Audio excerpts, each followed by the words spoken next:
wind shifted, and this one's coming from the north, but it's dropping hail this time. Just little small hail. Nothing real big, but beating up the swimming pool out there.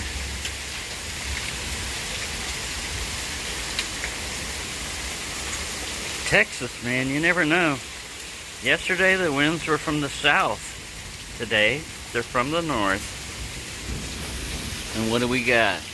Earlier, man, I wish I would have had this on. The lightning struck right over there, and it was only like half a mile away. Boom!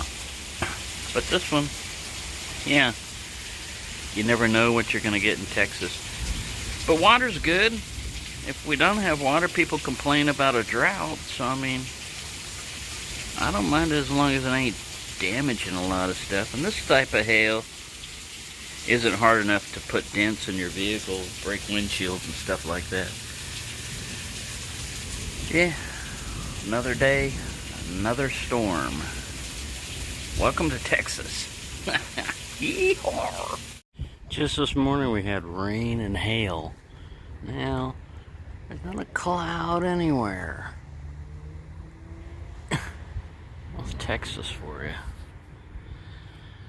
Looks like they got windows they're starting to put up in another section down there.